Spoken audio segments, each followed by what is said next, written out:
Bonsoir, mon nom est Omar Boula Escobar. Je vais vous parler du crime organisé transnational. Un thème méconnu par beaucoup de gens, mais qui a une incidence directe sur la vie de chacun d'entre nous, de tous les pays du monde. Un phénomène qui fait partie du XXIe siècle, comme il ne faisait pas partie au XXe siècle, en termes de sa magnitude, de son importance et de sa complexité. Comme je dis, le thème est complexe, donc je vais essayer d'être bref pour vous signaler l'importance de ce phénomène tant au niveau de l'Amérique du Nord, de l'Amérique du Sud, comme de l'Europe même. Une définition que vous voyez là sur l'écran, ce qui fait le crime transnational organisé différent du crime organisé comme tel, et surtout la globalisation.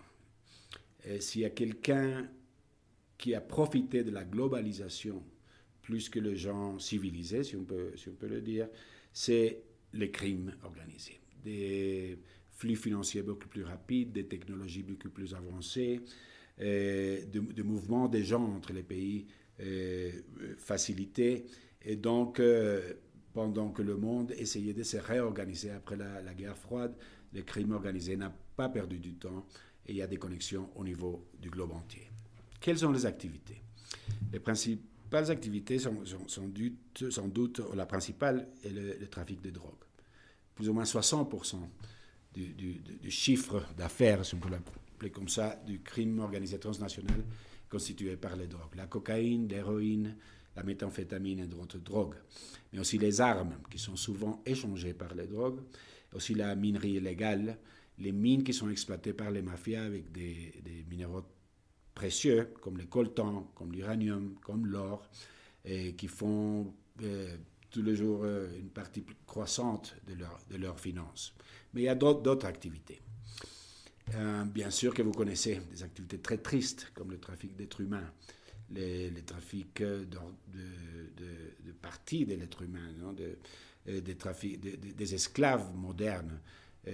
Tous ces sujets qui ont beaucoup à voir avec l'immigration, avec les problèmes qu'est en train de vivre le monde entier, mais surtout l'Europe en termes de son problème migratoire. La technologie, comme je l'avais mentionné, a été clé pour le développement du crime transnational organisé dans le XXIe siècle. On utilise des radars, on utilise des GPS, on utilise des sous-marins pour transporter de la drogue. On peut utiliser les services des meilleurs avocats, des meilleurs techniciens, tout ce que l'argent peut acheter. Et bien sûr, le crime n'hésite pas à dépenser cet argent si ça lui convient en termes d'augmenter ses profits. Voyons une carte. Cette carte est, je dirais, simple, mais ça montre sans doute la connexion qu'il y a entre tous les continents du monde en termes de crimes organisés. La cocaïne de la Colombie, des phares, peut être trouvée en Nouvelle-Zélande à des prix exorbitants, bien sûr, mais ça arrive. La cocaïne de la Colombie arrive en Afrique, l'héroïne d'Afghanistan passe par la Turquie et arrive en Europe. Les drogues, les crimes, les personnes, les minéraux, les armes sont en train de bouger. Il y a un mouvement constant pendant qu'on parle qui fait que les profits et les connexions dans le cadre du crime organisé sont toujours plus grands en termes de profits et des connexions beaucoup plus complexes et profitables. Voyons une autre carte avec des proportions. Si vous voyez les cercles rouges, on voit déjà 70 milliards de dollars seulement en drogue qui part vers les États-Unis et vers l'Europe. On va voir après ça les chiffres qui sont énormes en termes de le poids du crime organisé transnational dans les finances mondiales. Mais vous voyez déjà que d'autres types de trafic, comme le trafic de bois, comme le trafic, le contrebande, comme le trafic des personnes, comme j'avais mentionné, s'additionnent pour faire des milliards et des milliards de dollars, des budgets comparables à ceux de plusieurs pays mis ensemble. Comme vous voyez là, on parle de 2,1 trillions de dollars par an. Si on le met en perspective, on prend par exemple la crise financière de 2008, où les États-Unis ont dû investir plus d'1 trillion de dollars pour une récupération économique. Cela a été fait une seule fois. On parle dans le cadre du TOC en anglais, ou le crime organisé transnational, de 2,1 trillions par an, et cumulatif, pour qu'en plus le monde est en train de faire très peu à ces sujets. De ce chiffre, 322 milliards représente la proportion en drogue. On peut voir sans doute, si tu peux continuer, merci, les proportions avec d'autres graphiques. Mais vous voyez là les différents temps. Il y a un autre crime que je peux mentionner, c'est les espèces en voie d'extinction. Hier, je voyais à la télévision de centaines d'oiseaux tropicaux dans des valises qui étaient exportées. La moitié était morte, exportée vers l'Europe. Cela constitue une autre branche du crime organisé, aussi malheureuse que celle qui a à voir avec les êtres humains, bien sûr. La différence du paradigme actuel en termes d'organisation du crime organisé transnational, il n'est plus aussi hiérarchique qu'auparavant. Maintenant, le lien entre ces acteurs sont beaucoup plus complexes. Il y a eu une étude faite sur la familia michoacana au Mexique, et on voulait voir quelle structure elle avait, bien sûr, pour pouvoir l'attaquer de part des forces de l'ordre. Et on s'est rendu compte qu'il n'y avait plus le boss et les sous-boss, mais il y avait toutes de nouvelles connexions beaucoup plus complexes, je répète, qui en plus n'avaient pas nécessairement à voir avec les trafiquants eux-mêmes. Il y avait des politiciens, des banques, il y avait tous de nouveaux acteurs qu'on appelle aujourd'hui les joueurs gris. On va voir la diapositive suivante. Une de plus, merci. Oui, et après on peut aller après. Alors, maintenant, on sait toujours les gens qui sont bons et les mauvais, oui, les criminels et les autres. Cela a changé. Maintenant, il y a un mélange, qui fait qu'il y a ce qu'on appelle les joueurs gris. C'est qui ont un pied dans la légalité et l'autre pied dans l'illégalité. Et on parle ici des grandes corporations financières, des politiciens que malheureusement n'ont pas été assez fermes pour rester du côté de la démocratie et loin de tout ce qui a à voir avec le monde criminel. Si on peut aller avant, on voit de quelle manière c'est ce qui est préoccupant et la manière dont le crime organisé transnational est en train de pénétrer les démocraties. Et cela est fait de manière systématique. On fait des pénétrations des institutions éducatives, les médias, une grande partie des médias leur appartiennent, des forces de l'ordre, de la police et bien sûr des liens, comme j'avais mentionné auparavant, avec les secteurs privés et les secteurs financiers. Mais finalement, ils prennent les États. Et ces États deviennent des États gouvernés par le crime, comme le cas de Venezuela, comme le cas de Guinée-Bissau, comme d'autres narco-États qui sont des phénomènes que moi je crois qu'ils sont tout à fait spécifiques au XXIe siècle. Un des nexus les plus préoccupants, sans doute, est le nexus qui s'est créé entre le crime et la terreur. Alors on voit des liens aujourd'hui entre des organisations latino-américaines, on va voir après les Foros de Sao Paulo, mais des organisations latino-américaines de trafic de drogue avec les organisations d'islamisme radical. C'est des liens très forts. Le Hezbollah, on sait déjà que se finance en grande partie avec la cocaïne des FARC. Et on a eu des liens entre les Zetas, le cartel mexicain, pour un attentat contre l'ambassadeur d'Arabie Saoudite à Washington, qui était en fait ordonné par Hezbollah. Donc il y a des liens permanents, il y a des liens sporadiques. Il y a une sous-contratation des services des autres pour pouvoir agir. Ceci est très préoccupant pour l'Amérique latine. On voit ici, par exemple, dans cette carte qui va vers l'Afrique, et c'est pour ça que je crois que les Européens se trompent. L'Union européenne se trompe quand elle appuie pas seulement Cuba et processus de paix en Colombie, par exemple, c'est parce que la source, en grande partie, la source de problèmes d'immigration de l'Europe vient de l'Amérique latine, en grande partie. C'est loin, oui, mais comme vous voyez là, il y a un trafic constant de cocaïne vers les côtes de l'Afrique du Nord, de l'Afrique de l'Ouest, des pays comme Guinée-Bissau, comme le Mali, comme la Mauritanie, bien sûr la Libye, qui est maintenant dans un désordre total, qui permet que la drogue fasse un pont entre l'Afrique et l'Europe. En 24 heures, la drogue qui sort de l'Amérique latine peut arriver en Italie, en Espagne, ou dans d'autres pays européens. Mais surtout le fait que ceux qui reçoivent la drogue en Afrique du Nord, c'est les narco-djihadis. Les narco-djihadis sont narcos parce qu'ils reçoivent la drogue et djihadis parce qu'ils appartiennent à des organisations comme Al-Qaïda au Maghreb, comme Hezbollah aussi, Boko Haram, etc. Donc le problème de l'exportation des drogues de la Colombie et du rôle des FARC dans tout ceci n'est pas un problème seulement colombien, c'est un problème qui a à voir avec vous, les Européens aussi, et malheureusement les politiques d'appui, comme je mentionnais auparavant, à Cuba, contradictoire avec la condamnation du Venezuela, sachant que Cuba est pratiquement le propriétaire du Venezuela.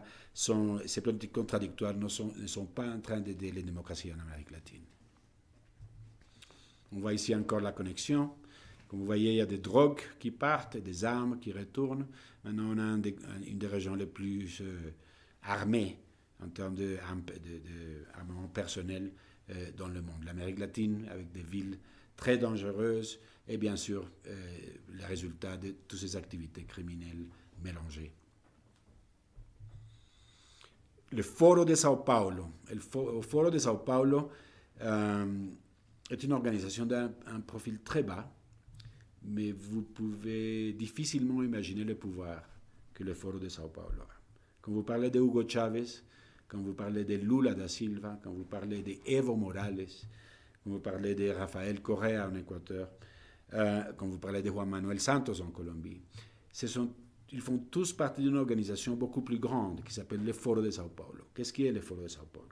C'est une association de tous les partis de gauche de l'Amérique latine, avec les factions mafioso de l'Amérique latine, comme FARC, le Sendero Luminoso au Pérou, etc., qui a été créé en 1990, une fois que l'Union soviétique s'est dissolue, parce que les guérillas de l'Amérique latine et Cuba, notamment, n'avaient plus l'Union soviétique comme une source de financement. Qu'est-ce qu'on fait? Ils ont dit à l'époque, il faut trouver d'autres sources. Malheureusement, une de ces sources a été la drogue. Et aujourd'hui, c'est ma manière de voir les choses, la composante idéologique est presque disparue. Et ces pays sont devenus des pays où règnent les crimes, la drogue, le trafic de drogue, et les institutions démocratiques se sont affaiblies énormément pendant les 2 dernières décennies. Un écrivain brésilien qui s'appelle Olavo de Carvalho mentionne le Foro de Sao Paulo comme une des organisations les plus dangereuses, les plus répandues et les plus menaçantes en termes de liens entre la politique et les crimes. Elle est énorme et le monde devrait le connaître. Quel était le résultat? Mais on va les résultats. Je ne veux pas trop parler du Venezuela, mais bien sûr, vous connaissez la situation. Et un des pays les plus riches de la région, d'un moment en question de 2 décennies, après Hugo Chavez est devenu presque le pays le plus pauvre, à des niveaux ressemblables à ceux d'Haïti. Ce n'est pas acceptable. Je ne veux pas entrer, c'est la capitale du monde la plus dangereuse, une inflation qui, hier j'ai vu le nouveau chiffre de 5000%. La production pétrolière, tout à fait, la machinerie de production pétrolière détruite, il n'y a pas de nourriture, il n'y a pas de médecine. Il ne faut plus illustrer la situation du Venezuela. Le problème, c'est que ceci est en train de se répandre. Oui, et c'est en train d'arriver en Colombie, en Équateur, avec le backing, avec le crime organisé derrière et son pouvoir économique énorme qu'on a montré auparavant. Les FARC, supposément un parti politique aujourd'hui. Les FARC sont toujours un cartel de drogue. Ils sont toujours le cartel de drogue le plus puissant du monde. Oui. Et bien sûr, il y a des calculs différents. Il y en a qui disent que c'est le cartel mexicain. Le fait, c'est que les FARC sont présentes en presque toute l'Amérique latine, du Mexique en Argentine, mais aussi présentes en Afrique, comme on a déjà mentionné, au point que le Front Polisario au Sahara occidental est appelé le FARC du désert. Les FARC sont sur le territoire européen et sont les responsables, comme je dis auparavant, pas seulement de l'entrée de la drogue croissante, avec 4 millions de consommateurs de drogue en Europe, mais en plus, ils sont derrière la migration et exploitent malheureusement parfois les liens avec l'islam radical. Les FARC est un problème pour la Colombie. Les FARC et les processus de paix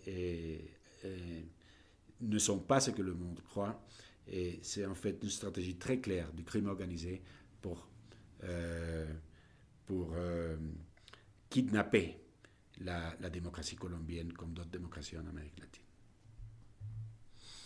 Il y a eu des procès de transformation et si les FARC et ces groupes guérilleros du passé avaient une idéologie, et on parlait d'inégalité de l'Amérique latine, bien sûr, il y a des inégalités énormes.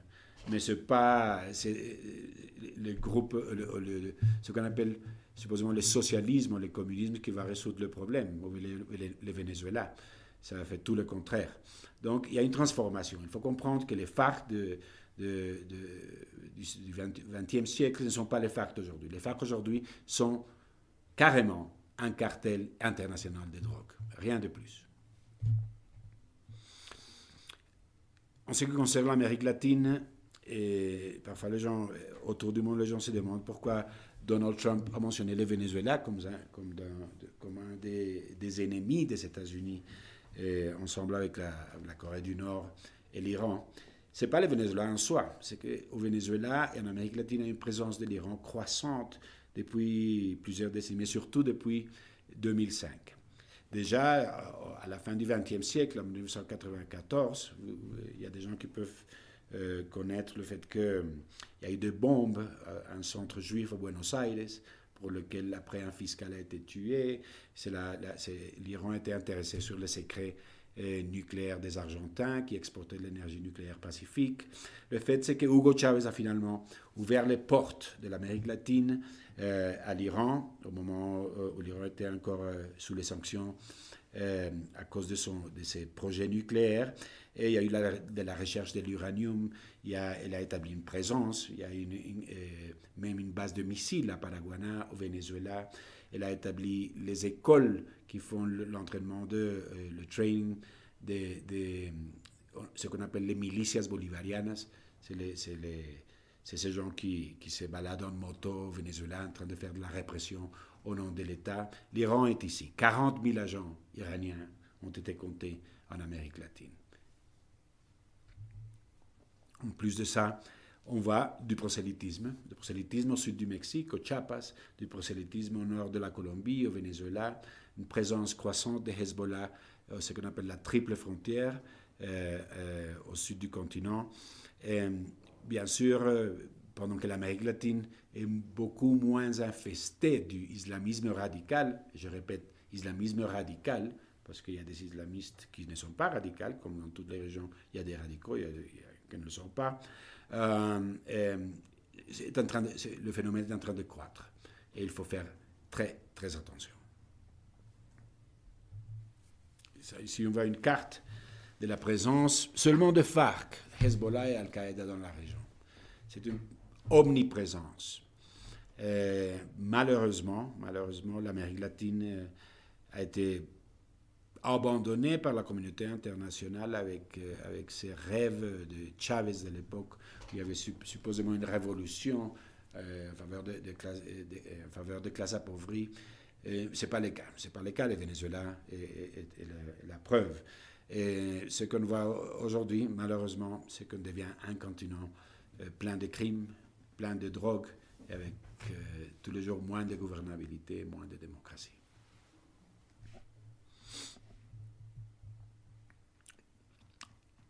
L'attitude des États-Unis et de l'Europe pendant le gouvernement de Barack Obama, l'Amérique latine a souffert énormément. A souffert énormément. Les rapprochements de Cuba, ce n'est pas une question d'être pro-Trump ou anti-Trump, ça n'a rien à voir. Le Cuba est une dictature, les plus sanglantes pendant 60 ans. Et en plus de ça, Cuba est la responsable pour tout ce qui se passe en Amérique latine en termes de la perte de démocratie. Comme je mentionnais auparavant, Cuba est un fondateur à l'origine du Foro de Sao Paulo, et pendant que le gouvernement Obama appuyait l'ennemi de la démocratie de l'Amérique latine, aujourd'hui l'Union européenne appuie Cuba, mais en même temps fait la condamnation du Venezuela. On ne peut pas faire les deux choses. Le Venezuela appartient à Cuba. On ne peut pas faire les deux choses. Le rapprochement de Federica Mogherini, la représentante pour les affaires étrangères de l'Union européenne, a été très mal vu en Amérique latine. Et ce qui est pire, c'est que, comme je l'ai dit auparavant, ce qui se passe dans la région a à voir avec vous, les Européens, aussi. C'est la drogue qui est en train de financer le djihadisme en Afrique du Nord, qui après finance l'immigration en Europe, et après on voit les paris, les Nice, les bombes à Bruxelles, etc. Et on se demande pourquoi ça continue. Donc, moi, je suis arrivé à une conclusion que ce qu'il y avait en Amérique latine, ce n'était pas réellement, comme la presse internationale le dit, du socialisme et du communisme. C'est un déguisement, c'est clairement un déguisement, une perte idéologique à travers le temps. Et ce qu'on a aujourd'hui, c'est simplement des organisations criminelles déguisées de socialisme, déguisées de communisme, qui sont en train de prendre le pouvoir. Moi, je l'appelle le narcopopulisme. Ça, c'est le vrai problème de l'Amérique latine. On a donc plusieurs couches de pouvoir qu'il faut mentionner. La couche, nous, les mortels, dans ce cas-ci, j'ai mis l'Amérique latine en jaune en bas, mais au-dessus de nous, il y a d'autres pouvoirs. Bien sûr, comme je mentionnais, les pays, le cas de l'Amérique latine, les pays étrangers comme l'Iran, qui pénètrent, la Russie et la Chine qui sont partout, bien sûr, mais ça ne fait pas partie de cette conversation. Mais au-dessus de ça, il y a d'autres pouvoirs, les grands pouvoirs financiers, les banques, etc. Et au-dessus de ça, il y a d'autres pouvoirs qui font partie de la globalisation et qui font partie aussi de tous ces liens complexes du crime transnational organisé et de ces joueurs gris au niveau global. Si on peut voir après, s'il te plaît. Si. George Soros, que vous connaissez bien, n'est pas une théorie conspirative, non, c'est pas une théorie de conspiration, c'est un être très réel qui a déjà été, qui en fait est très présent en Europe. On le sait déjà en Hongrie, il y a déjà d'autres qui sont pleins de son influence croissante en Europe. Bien sûr aux États-Unis, vous savez qu'il est devenu l'ennemi principal de Donald Trump, et c'est celui qui finançait la campagne de Hillary Clinton. Mais il est aussi en Colombie, il est aussi en Amérique latine, il fonde des ONG partout, il intervient même dans le processus de vote, le processus électoral de la région, et malheureusement, sa présence n'est pas bienvenue en termes de la manutention de notre démocratie. Il y a dans toutes ces histoires de crimes organisés, de blanchiment d'argent, on sait que par exemple avec la paix en Colombie, il y a au moins, et ça c'est selon The Economist, 10 milliards de dollars qui sont perdus. Moi personnellement je dis que c'est beaucoup plus.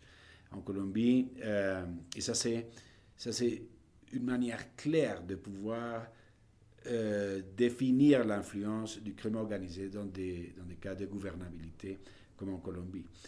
Quel était le prix de la paix? Le prix de la paix, c'est de perdre des milliards de dollars blanchis en dollars, en plus d'avoir blanchi les crimes des criminels des FARC, mais ça c'est un thème qu'on peut toucher ailleurs. Le fait qu'il y a l'argent derrière, comme il y a derrière tout malheureusement, mais clairement c'est des montants d'argent aussi grands qui, je répète, définissent le sort et le futur de beaucoup de non-nations en Amérique latine, en Afrique et d'autres parties du monde. L'ère Trump a changé les choses, bien sûr.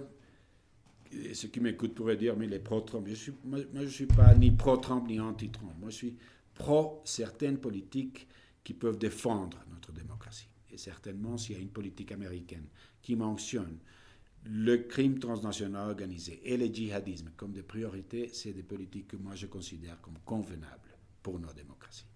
Si on regarde le National Security Strategy, qui a été produite en décembre 2017, récemment, on voit avec deux flèches rouges, avec la flèche rouge, pardon, que vous voyez là, le djihadisme et le transnational organized crime. C'est une priorité. C'est une priorité. Et comme je dis au début de l'émission, qui nous concerne tous les pays, et nous tous, notre sécurité. Et donc, on doit connaître le phénomène plus pour pouvoir analyser et avoir des critères beaucoup plus clairs en termes de décisions qui sont en train d'être prises par les autorités, dans ce cas les autorités des affaires étrangères de la communauté européenne, de l'Union européenne. Pardon. Pour finir, ça c'est l'aéroport de Caracas, Venezuela. Ça c'est pas des gens vénézuéliens que vous voyez là. Il n'y a rien de mal de voir des gens d'autres cultures dans des aéroports à travers le monde. Malheureusement, ici, on sait qu'il y a déjà des groupes qui viennent du Moyen-Orient, qui sont en train de s'établir dans la région. Donc, c'est le début d'un long processus que j'espère peut s'arrêter bientôt en termes de l'invasion de l'islam radical à l'Amérique latine. Finalement, ce n'était pas le but du début, c'est de faire de la propagande de mes livres. En plus, je n'ai rien en français, malheureusement. J'ai le Plan Maestro en espagnol qui a décrit la situation qui venait il y a 4 ans. Ça se voyait venir. Et puis Watch Your Backyard en anglais qui décrit en plus de détails les crimes organisés transnationaux et le djihadisme en Amérique latine et ce que ça a à voir avec le sort d'autres pays comme l'Amérique du Nord, le Canada et bien sûr l'Union européenne comme un tout. Merci beaucoup à tous. J'espère que ça n'a pas été trop long. Si vous voulez plus d'informations, n'hésitez pas à me contacter à Twitter, à Omar Boula.